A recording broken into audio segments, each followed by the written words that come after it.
How y'all doing? This is Rob Burnham, aka Preacher Man R&B, and this is another episode of Richard TV 91. This time we're reviewing Arrow Season 8, Episode 7. What happens on this week's episode is Oliver and Team Arrow's on the ANU.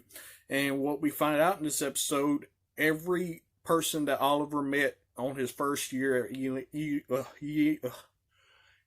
ANU has come back to life. Fires, the guy who trained Oliver, I can't remember his name to save my life now, and Billy Wintergreen, the one that used to be Slade's partner. And they shoot down the plane that has Roy,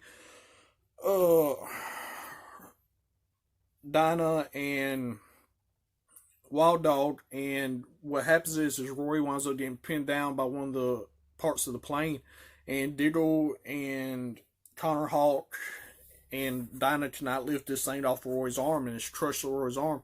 The only way to save Roy is to amputate his arm. And at first, Diggle doesn't want to do this because he doesn't want to do that to Roy. But then he realizes they have to do this to save him. And they amputate Roy's arm. So Roy is 100% going into the path to become Arsenal now. So we'll have to see what happens with that. What else is happening is William has to make the device for the monitor, that way they can stop the crisis. Well, they can survive the crisis. And he makes this device with all the stuff that Team Arrow has been gathering this season for the crisis. And there's a certain DNA sequence that activates this orb. And at first, William thinks it's Oliver, so Oliver and Diggle come back to try to activate this sphere, while the rest of Team Arrow is fighting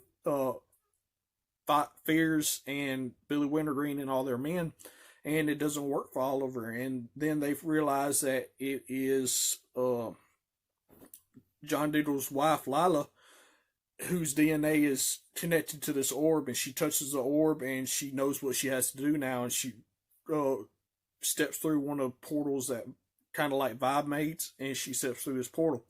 Well, after this, Oliver's talking to Team Arrow, and they're spending some time together, and they're about to leave off the island, and Oliver says his goodbyes to Mia or whatever, and then the skies turn red and the crisis is starting, and Lila comes back as Harbinger and gets Oliver and gets ready for the crisis. So we'll have to see what happens with that. That's all that really happened on this week's episode. My question for y'all is, now that Lila's Harbinger and has said the crisis is starting now, what's going to happen with that? As always, Preacher Man R&B signing out. Guys, GG's awesome. It's been another episode of Retro TV 91. See y'all next time.